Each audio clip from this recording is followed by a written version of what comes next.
বাড়িতে একা থাকলে আমার নিজের পছন্দের মানে ভীষণ পছন্দের যে খাবারগুলো সেগুলো তৈরি করে খাওয়াটা আমার ভীষণ পছন্দের একটা কাজের মধ্যে পড়ে। মানে একাকিত্বের সময়গুলোতে নিজেকে নিজে একটু প্যাম্পার করা আর কি। আজ এরকমই একটা দিন ছিল, আর আমি বানিয়েছিলাম আমার পছন্দের নরম তুলতুলে ফুলকো লুচি সাথে আলুর তরকারি।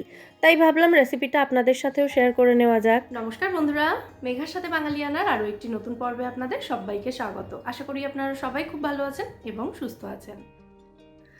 আজ লুচি সংক্রান্ত ভীষণ কার্যকরী একটা টিপস, যেটা আমি খুব ছোটোবেলায় শিখেছিলাম, সেই টিপসটা আপনাদের সঙ্গে শেয়ার করব, যাতে প্রত্যেকবার প্রত্যেকটা লুচি ফুটবলের মতো ফুলবে, সাথে লুচি কিন্তু একেবারে সুন্দর নরম তুলতুলে হবে।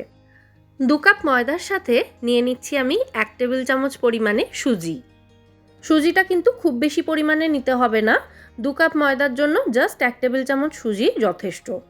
তো এরপর এর মধ্যে দিয়ে দিচ্ছি আমি জাস্ট 1 পিঞ্চ মতো নুন, আর দিয়ে দিচ্ছি 2 টেবিল চামচ পরিমাণে সাদা তেল। 2 টেবিল চামচ মানে এখানে রয়েছে 30 ml মতো সাদা তেল। ময়দাতে সঠিক পরিমাণে ময়ান বা এই তেল দেওয়াটা কিন্তু নরম তুলতুলে পারফেক্ট লুচির জন্য ভীষণ গুরুত্বপূর্ণ। যাই হোক, আমি এখানে 1 কাপ মতো জল রাখলাম ময়দাটা মাখার জন্য। তার আগে প্রথমে যা যা উপকরণ নিয়েছিলাম, মানে ময়দা, সুজি, নুন এবং তেল, এই সমস্ত উপকরণ একসাথে খুব ভালো করে মিশিয়ে নিতে হবে। লুচি বানানোর সময় ময়দার মধ্যে যদি সামান্য একটু সুজি মিশিয়ে নেওয়া হয়, তাহলে কিন্তু লুচিগুলো খুব সুন্দর ফোলে, প্রত্যেকটা লুচিই ফুলবে খুব সুন্দর, আর তার সাথে লুচিগুলোও কিন্তু একদম নরম তুলতুলে এবং সুস্বাদু হবে। আমার ছোটোবেলায়, মানে আমি যখন ক্লাস 9-10 ওই সময়টায় ছিলাম, তখন আমি 19-20 ম্যাগাজিনটার ভীষণ ভক্ত ছিলাম। আমাদের সময় তো এত ওই মোবাইল নিয়ে বসে থাকার ব্যাপারটা ছিল না, তখন মোবাইলের এত চলও ছিল না, এত বেশি স্মার্টফোনের রমরমাও ছিল না। তো ম্যাগাজিন, গল্পের বই এগুলো নিয়েই আমাদের থাকতে হতো। তো সেই 19-20 ম্যাগাজিনটা আমার ভীষণ প্রিয় ছিল। লুচি বানানোর সময় এই ময়দার মধ্যে সুজি মেশানোর এই যে টিপসটা, সেটা কিন্তু আমি ওই 19-20 ম্যাগাজিন থেকেই শিখেছিলাম। ছোটোবেলা থেকেই রান্নাবান্না করার প্রতি একটা নেশা তো অবশ্যই আমার ছিল। তো এই ধরনের ম্যাগাজিনগুলো বা খবরের কাগজ অথবা রান্নার বই দেখে দেখে বিভিন্ন রেসিপিগুলো আমি বাড়িতে ট্রাই করতে থাকতাম। যাই হোক, ময়দাতে ময়ানটা ভালো করে মিশিয়ে নেওয়ার পর অল্প অল্প করে জল দিয়ে ময়দাটা মেখে নিচ্ছি আমি।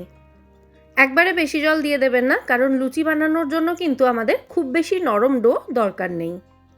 মানে প্রত্যেকদিন রুটি পরোটা বানানোর জন্য যেরকমভাবে আমরা আটা ময়দা মেখে থাকি, সেই রকমভাবেই কিন্তু ময়দাটা লুচির জন্য মাখতে হয়। বেশি নরম করে যদি ময়দা মাখা হয়, তাহলে লুচি বেলতে অসুবিধা হবে এবং সেটা দিয়ে কিন্তু লুচিগুলো ভাজতেও প্রবলেম হয়। পারফেক্ট লুচি বানানোর মূল মন্ত্র কিন্তু এই ময়দার ডোটা বানানোর মধ্যেই থাকে। ডোটা বানানো হয়ে যাওয়ার পর সেটাকে জাস্ট বেলে নিয়ে ভেজে নেওয়া, সেটা ভীষণই সহজ একটা কাজ। তো মেন কাজটা কিন্তু অবশ্যই এই ময়দা মাখাটা। ময়দাটা ভালো করে ঠেসে ঠেসে মেখে নেওয়ার পর সামান্য কয়েক ফোঁটা তেল হাতের মধ্যে নিয়ে আমি আরও একবার ময়দাটাকে হালকা হাতে মিশিয়ে নিচ্ছি। এরপর এই ময়দার ডোটাকে আমাদের রেস্টে রাখতে হবে 10 থেকে 15 মিনিট মতো। তো তখন যাতে ওপরের ভাগটা শুকনো না হয়ে যায়, সেই জন্য আমি অল্প একটু তেল মাখিয়ে নিলাম। ব্যাস হয়ে গেছে। এবার এটাকে ঢাকা দিয়ে রেখে দেব 10 থেকে 15 মিনিট মতো। আর এই সময় লুচির সাথে খাওয়ার জন্য আমার ভীষণ প্রিয় একটা আলুর তরকারি বানিয়ে নেব। আর ময়দাটা মাখতে দেখুন পুরো 1 কাপ জলও কিন্তু এখানে প্রয়োজন হয়নি, একটু জল রয়ে গেছে। এই যে আলুর তরকারিটা বানাবো, এটা প্রায় বিনা মশলায় তৈরি একটা তরকারি। এই তরকারিটা আমার বাড়িতে আমারই স্পেশালি ভীষণ পছন্দের। হাজব্যান্ড এবং মেয়ে অতটাও পছন্দ করেন না, যেহেতু বড্ড বেশি সাদামাটা তরকারি এটা। তবে লুচির সাথে খেতে কিন্তু আমার এটা বেশ ভালো লাগে। ওদেরকে একটু মশলাপাতি দিয়ে, একটু টমেটো দিয়ে আলুর তরকারি করে দিলে সেটা ওদের বেশি প্রিয়। তো বাড়িতে কেউ না থাকলে সেই কারণে আমার পছন্দের এই আলুর তরকারিটা আমি লুচির সাথে বানিয়ে খাই। তো আলুর খোসা ছাড়িয়ে আলুটাকে একদম ছোট ছোট এবং ডুমো ডুমো করে কেটে নিয়েছি। তারপর কয়েকটা কাঁচা লঙ্কা চিড়ে নিচ্ছি। আলুর তরকারিটা বানানোর জন্য কড়াইতে খুব সামান্য পরিমাণে সর্ষের তেল দিয়ে দিতে হবে। 1 টেবিল চামচেরও কম পরিমাণে তেল লাগে এখানে। তেলটা ভালো মতো গরম হয়ে যাওয়ার পর এখানে দেব ফোড়নের জন্য হাফ চা চামচ মতো কালো জিরে, আর সাথে দিয়ে দেব একটা চেরা কাঁচা লঙ্কা। 30 সেকেন্ড সময় নিয়ে কালো জিরে কাঁচা লঙ্কাটাকে আগে ভালো করে ভেজে নিতে হবে। ফোড়নের গন্ধটা কিন্তু তরকারিটাতে ডমিনেট করবে। তো ফোড়নটা খুব ভালো করে ভেজে নেওয়ার পর টুকরো করে কেটে রাখা আলুগুলো আমি এর মধ্যে দিয়ে দিলাম। আলুটাকে একটু সময় নিয়ে ভেজে নিতে হবে। এই আলুর তরকারিটা রান্না করতে সব মিলিয়ে 7 থেকে 8 মিনিট মতো সময় লাগে। তো আলুটাকে আমি ভেজে নিচ্ছি। গ্যাসের ফ্লেমটা এই সময় কিন্তু মিডিয়াম টু হাইতে রেখেছি। কড়াইটাকে ঢাকা দিয়ে আলুটাকে ভেজে নিচ্ছি। তো মোটামুটি 1 থেকে 1.5 মিনিট মতোই আমি ঢাকা দিয়ে রেখেছিলাম। গ্যাসের ফ্লেমটা কিন্তু বাড়ানোই রয়েছে। দেখুন আলুটা কিন্তু সুন্দরভাবে ভাজা হয়ে গেছে। তো আর খুব বেশি ভাজার দরকার নেই। এরপর এর মধ্যে আমি দিয়ে দেব প্রয়োজন মতো জল। এই তরকারিটা একটু ঝোলঝোল আমার বেশি পছন্দের, সেই জন্য জলটা আমি একটু বেশি করেই দেব। আপনারা কিন্তু নিজেদের পছন্দ অনুযায়ী জলের পরিমাণটা কমিয়ে বা বাড়িয়েও দিতে পারেন। স্বাদ অনুযায়ী নুন দিয়ে দিচ্ছি, আর দিয়ে দিচ্ছি চেরা কাঁচা লঙ্কাগুলো। ব্যাস, আর কিন্তু অন্য কোনো মশলাপাতি এই রান্নায় প্রয়োজন নেই। একবার ভালো করে মিশিয়ে দিলাম, তারপর কড়াইটাকে ঢাকা দিয়ে এটাকে আলু সেদ্ধ হওয়া পর্যন্ত রান্না হতে দেব। আলু সেদ্ধ হতে যেহেতু একদম ছোট ছোট করে কাটা, মোটামুটি 5 থেকে 6 মিনিটই যথেষ্ট। তো 5-6 মিনিট মতো রান্না করার পর কড়াইয়ের ঢাকনাটা আমি আবারও খুলে নিলাম। এবার একবার ভালো করে তরকারিটাকে মিশিয়ে নেব, আর এমনভাবে মেশাবো যাতে কিছু আলু একটু ভেঙে গিয়ে ঘেটে যায়। এতে গ্রেভিটা এতটাও পাতলা থাকবে না, সামান্য একটু ঘন হয়ে যাবে এবং খেতে কিন্তু খুব ভালো লাগবে। আর এই তরকারিটা আমার একটু ঝাল ঝাল পছন্দ, সেই কারণে লঙ্কাগুলোও কিন্তু আমি একটু এইভাবে ঘেটে দিচ্ছি। সব শেষে জাস্ট সামান্য কয়েক দানা চিনি দিয়ে দিলাম টেস্টটা ব্যালেন্স করানোর জন্য।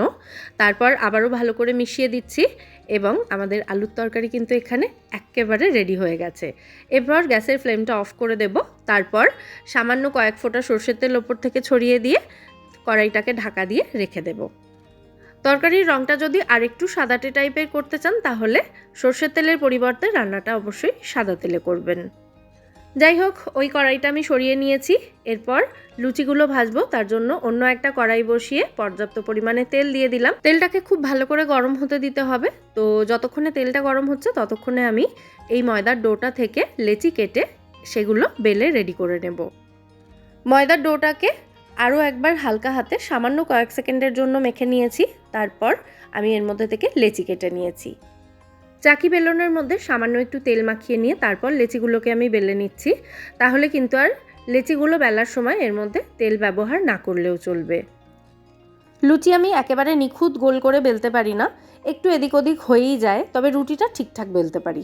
লুচি যেহেতু ওই তেল দিয়ে এইভাবে টেনে টেনে বেলতে হয়, তাই জন্য হয়তো লুচি আমার বাগে থাকে না বেলার সময়, মানে এদিক ওদিক পালানোর চেষ্টা করে, তবে ওই টেনে টুনে এনে আমি আবার একটু ঠিকঠাক করে বেলার চেষ্টা করি।